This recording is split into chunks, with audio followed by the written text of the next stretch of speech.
Hello guys, welcome to Chand UPSC. Thank you for joining me on CSET PYQ series that I have started on this channel. So please join the channel to follow this series.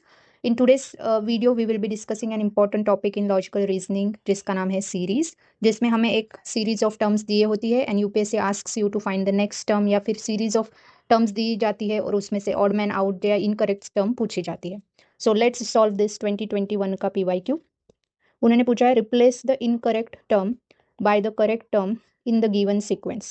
3, 2, 7, 4 ये कोई sequence दिया है where odd terms and even terms follow the same pattern. So this is the sequence जो दिया गया है. अब odd terms कौन सी है? 3, 7, 13, 21, 31, 43 राइट. तो इनका कुछ पैटर्न है और वही सेम पैटर्न इवन टर्म्स भी फॉलो करे. 2, 4, 10, 18, 28, 40. अब थ्री से 7 कैसे आता है? तो आप देखोगे तो ये जो ऑड टर्म वाली सीरीज है वो इंक्रीजिंग सीरीज है, क्योंकि 7 आ रहा है, फिर उसका बड़ा नंबर 13 आ रहा है, फिर उसके आगे 21 आ रहा है, फिर 31 आ रहा है, 43 आ रहा है. तो इंक्रीजिंग सीरीज है, मतलब एडिशन या मल्टीप्लीकेशन हो सकता है. तो एडिशन वाला लॉजिक देख सकते हैं. 3+4 7 हो रहा है, फिर 3+4 7, 7+6 13, 13+8 इज 21, 21+10 इज 31, 31+12. तो अगर आप ये देखोगे तो ये 2 से बढ़ रहा है राइट. डिफरेंस पहले 6 था, फिर 8 हो गया, फिर 10 हो गया राइट, फिर 12 हो गया. अब सेम लॉजिक ऊपर वाले सीरीज में भी होगा जो इवन टर्म्स वाली, बिकॉज उन्होंने दिया है कि odd terms and even terms follow the same pattern. तो 2 यहाँ पे आएगा +2, यहाँ पे आएगा 4+6 इज 10, 10+8 इज 18, 18+10 इज 28, 28+12. तो अगर आप ऑब्जर्व करोगे तो यहाँ पे ये जो है 6, यहाँ पे भी 6, यहाँ पे भी 8, 8, 10, 10, 12, 12. यहाँ पे सिर्फ फर्क यहाँ पे आ रहा है, यहाँ पे +2 हो रहा है, +4 हो रहा है. लेकिन ये जो नीचे वाला पैटर्न है +4 +6, ये सही पैटर्न है, बिकॉज ये जो लॉजिक आ रहा है हर जगह 2 से बढ़ रहा है, तो ये परफेक्टली फिट हो रहा है. मतलब ये जो +2 है इसके जगह पे +4 होना चाहिए, तभी फिर ये जो पैटर्न बनेगा जो 2 से इनका डिफरेंस बढ़ रहा है वो पैटर्न सही से फॉलो होगा राइट. तो अगर 2 के जगह, तो 2 के जगह मुझे चाहिए +4, तो ऑब्वियसली यहाँ पे भी टर्म चेंज करना पड़ेगा क्योंकि 2+4 यहाँ पे फिर 6 हो जाएगा, तो वो गलत हो जाएगा. तो हमें चाहिए कि ये टर्म हमें चेंज करनी पड़ेगी. तो अगर यहाँ पे मैं 0 रखती हूँ तो 0+4 विल बी 4, फिर ये सही पैटर्न फॉलो होगा. फिर 4+6 10 हो जाएगा, 10+8 18. तो ये जो 2 है वो गलत टर्म है, उसके जगह पे 0 होगा, तभी ये सीरीज परफेक्टली ये +4 +6 +8 +10 ये वाला पैटर्न फॉलो करेगा. तो incorrect statement is correct term is 2, लेकिन उन्होंने दिया है replace the incorrect term by the correct one. तो 2 इज इनकरेक्ट, तो उसको रिप्लेस हमें 0 से करना पड़ेगा. So answer is 0.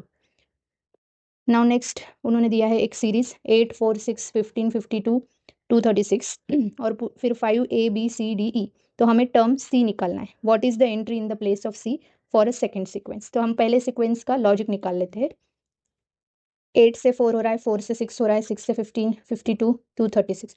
अब यहाँ पे भी ये लेट्स से ये वाला छोड़ दे तो ये इंक्रीजिंग सीरीज आ रही राइट. बड़े बड़े टर्म्स आ रहे as we move from left to right. तो यहाँ पे या तो एडिशन वाला लॉजिक होगा या फिर मल्टीप्लिकेशन वाला. लेकिन आप एक ऑब्जर्व कीजिए कि 15 से एकदम से 50 हो रहा है, 50 से एकदम से 236.25, मतलब अब्रप्ट जंप कर रहा है.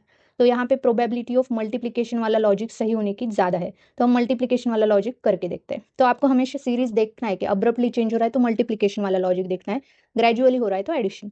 तो 8 इंटू कितना? तो अगर आपको पता है कि 8 5 40 होता है राइट, लेकिन हमें चाहिए कि 4, तो मतलब यहाँ पे डेसिबल आना चाहिए, मतलब ये 0.5 होना चाहिए. मतलब 8 इंटू 0.5 विल बी 4.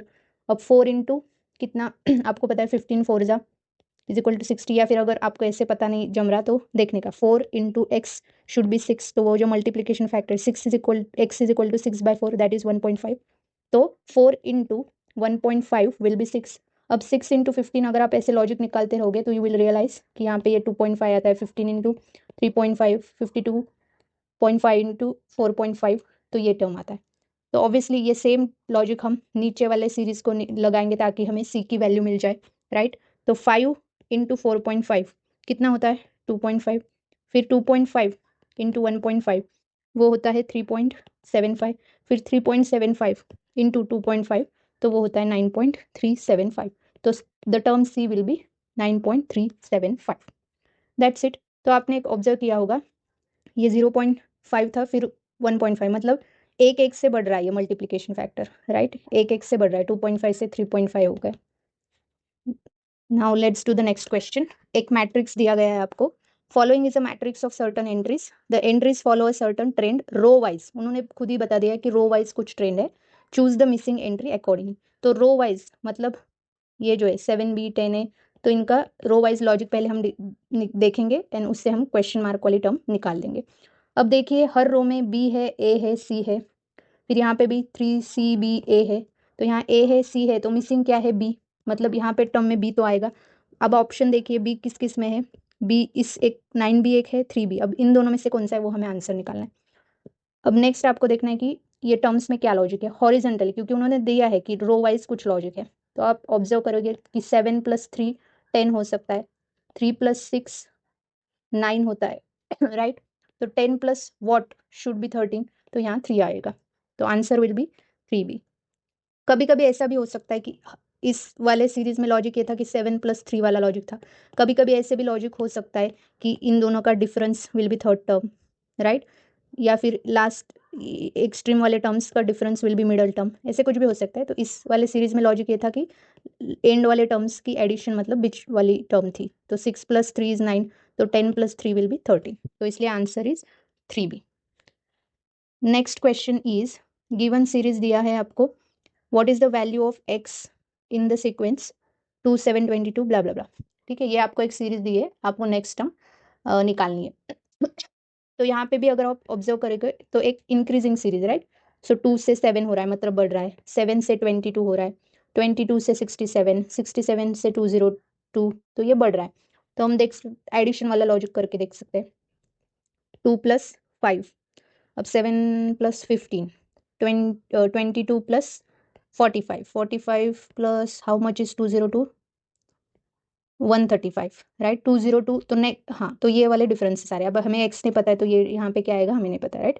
लेकिन आप ऑब्जर्व करेंगे तो ये जो एडिशन है कैसे बढ़ रही है, +5 फिर 15 फिर 45 फिर 35, तो ये सारे जो नंबर्स है 5 के मल्टीपल सारे, 5 फिर 15 आ रहा है 45, तो मतलब इनमें मल्टीप्लीकेशन वाला लॉजिक हो सकता है क्योंकि मल्टीपल सारे। कभी कभी इन डिफरेंस में एडिशन वाला लॉजिक हो सकता है अगर इंक्रीजिंग सीरीज है, या फिर माइनस वाला लॉजिक हो सकता है, लेकिन यहाँ पे हमें क्लियरली दिख रहा है कि ये मल्टीपल्स ऑफ 5 है, ये जो डिफरेंसेस आ रहे हैं 5 15 45, मतलब यहाँ पे लॉजिक मल्टीप्लीकेशन वाला होगा। तो इंटू 3, 5 3 = 15, 15 3 = 45, 45 3 = 135, तो 135 3 = कितना आता है, वो आता है 405, मतलब 202 + 405 विल बी एक्स, तो 202 + 405 दैट इज इक्वल टू 607, तो यहाँ पे आएगा 607। So correct answer is 607। Next question, what is the value of x in the sequence 20 10 10 15 30 75। अब ये वाला मैं चाहूंगी कि आप थोड़ा पॉज करके खुद से लॉजिक ढूंढने की कोशिश कीजिए, क्योंकि इस टाइप का क्वेश्चन हमने पहले किया है इस लॉजिक का। 20 से 10 हो रहा है, फिर 10 से 10, 10 से 15 हो रहा है, 15 से 30, 30 से 75, तो 20 से कम होके 10 हुआ, फिर सेम रहा। तो हम यहाँ से थोड़ा आगे से देखेंगे तो बढ़ रहा है सीरीज 10 15 30 75, राइट। तो हम इंक्रीजिंग सीरीज का लॉजिक यहाँ पे लगा के देख सकते हैं कि +10 हो रहा है, फिर +0 हो रहा है, फिर +5 हो रहा है, फिर +15 हो रहा है, राइट, फिर +45 हो रहा है। तो इनमें ये जो डिफरेंसेस है +10 +0, इनमें कोई लॉजिक हमें नज़र नहीं आ रहा है, मतलब एडिशन वाला लॉजिक यहाँ पे फेल हो रहा है। तो हम मल्टीप्लिकेशन वाला लॉजिक करते हैं कि 20 into what will give us 10, तो 20 into x is equal to 10, therefore x is 10/20, that is 0.5, मतलब 20 इंटू 0.5 करेंगे तो हमें 10 मिलेगा। तो 10 इंटू 1 करेंगे तो हमें नेक्स्ट टर्म 10 मिलेगी, 10 इंटू 1.5 करेंगे तो 15 मिलेगा, 15 2 जा मतलब इंटू 2 करेंगे तो 30 मिलेगा। सो 13 इंटू 2.5 करेंगे तो 75 मिलेगा। तो अगर आप ऑब्जर्व करेंगे तो ये मल्टीप्लिकेशन वाली टर्म जो है 0.5 से बढ़ रही है, राइट। पहले 0.5 था, फिर 1 हुआ, मतलब 0.5 से बढ़ रही है, फिर 1 से 1.5 हो गया, फिर 2 हो गया, फिर 2.5, तो 0.5 से बढ़ रही है, तो मतलब नेक्स्ट टर्म क्या होगी 2.5 + 0.5, राइट, दैट इज 3। तो 75 इंटू 3 कितना होता है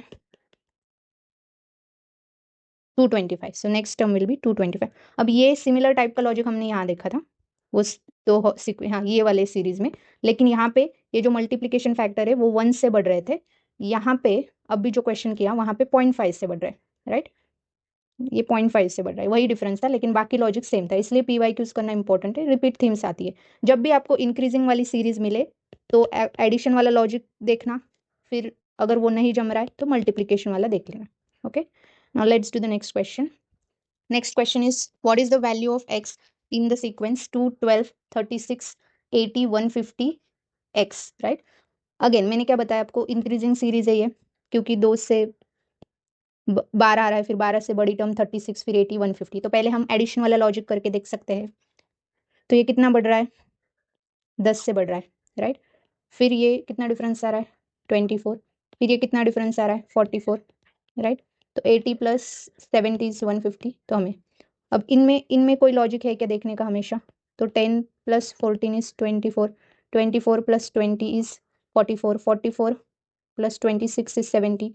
तो यहाँ पे कुछ वैल्यू आएगी. अब इनमें देखते हैं हम लॉजिक. अब 14, 20, 26 में क्या लॉजिक है, प्लस 6 से बढ़ रहा है, राइट. तो यहाँ पे प्लस 32 होगा, मतलब 70 प्लस 32 कितना होता है, 102. तो 150 प्लस 102 कितना आएगा, 252. So answer is 252. बस आपको ये जो डिफरेंसेस आ रहे हैं 10 10 जिससे बढ़ रहा है उनका भी पैटर्न निकालना है, ताकि आपको नेक्स्ट कितना ऐड करना पड़ेगा वो टर्म मिल जाएगा. Last I think it's no, this is 2023 question. 7, 9, 10, 8.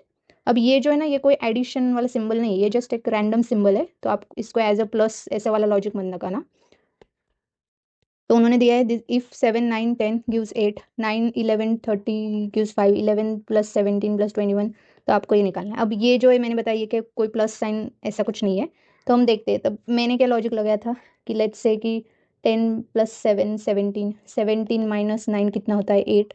तो लेट्स से ये बाकी जगह पे चलता है क्या, 30 प्लस 9 39, 39 माइनस 11 28. तो ये तो 5 आ रहा है, मतलब ये वाला जो लॉजिक है वो नहीं जम रहा है, राइट. तो ये थोड़ा हार्ड क्वेश्चन था, मुझे नहीं आया था एग्जाम में ये सॉल्व करते.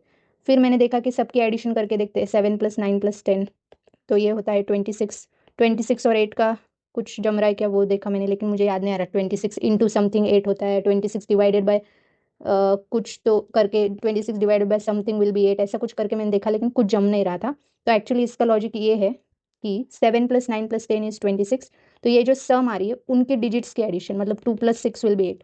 तो वैसे 9 प्लस 11 प्लस 30 कितना आता है वो आता है 11 50, राइट. तो 5 प्लस 0 विल बी 5. फिर 11 17 21, राइट. तो उनका सेम लॉजिक होगा. तो हम डायरेक्टली अपना आंसर वाला लॉजिक देखते हैं. 23 प्लस 4 प्लस 15 ये कितना आता है, 42, राइट. तो 4 प्लस 2 तो सम आ रहा है 42. तो उसके डिजिट्स की एडिशन कितनी आ रही है, 6.